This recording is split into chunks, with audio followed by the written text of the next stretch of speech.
सत्या हाडळ आली सत्या हाडळ.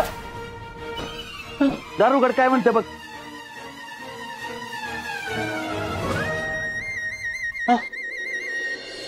बलमार करंट लागल, दरवाजा पलीकड आहे. अरे सत्या हाडळीला पायाचं नाही ती. मूर्त्या काय अक्कल का तुला? अरे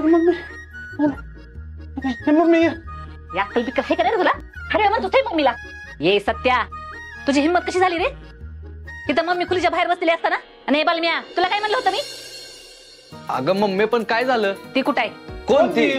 खुली समजतं काय मला तुम्ही? हा तिने बेड आता खुलीच्या बाहेर होती, पहारा देत बसलेली. मला जरा डोळा लागला लगेच आतमध्ये आली ती. कुठे आहे ती? अगं मम्मी तुझा काहीतरी गैरसमज होतोय. वाघमारे आता आल्याच नाहीत. तुला ना उगाच काहीतरी वाटतंय बघ असं. ही सत्य बलम्या येड्यात करायला बघताय मला तुम्ही. असं नाही ऐकणार तुम्ही. थांबा आता तुमच्या दोघांचं भिंगच फोडते मी.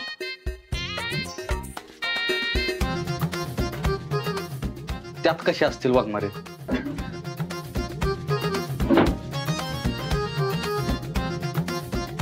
ही माझ मम्मी थांब. वाघमारे नाही आल्या तर नाही आल्या, मी कशाला खोटं बोलीन? ही सत्या बऱ्या बोलणं माझ्या समोर तिला उभी कर.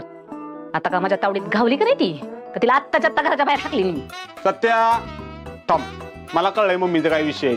मम्मी झोपत चावळायला लागले, ते लगेच जाग करतो. थांब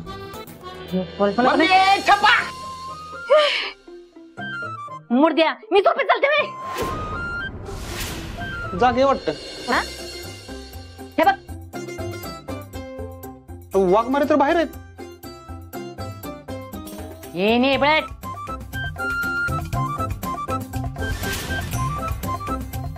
काय झालं?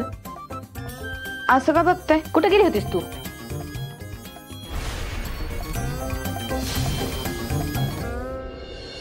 तहान लागली होती म्हणून पाणी आणायला गेले होते.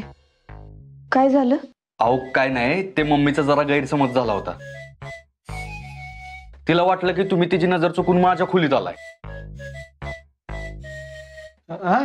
होऊ शकते एखाद्याचा गैरसमज, आपण समजून घ्यायचं. अरे बाई ठीक आहे ठीक आहे, पण ध्यानात ठेवा माझं चांगलंच लक्ष आहे तुमच्यावर. तेव्हा तुम्ही कुणीच मला फसू शकत नाही. आणि आमची तशी इच्छा बी नाही मम्मी साहेब. तुम्हाला फसून काय मिळणार आहे आम्हाला? खरंय खरंय खरंय. सत्य जाऊन झोपतो. मम्मी साहेब नका काळजी करू, मी आहे इथंच.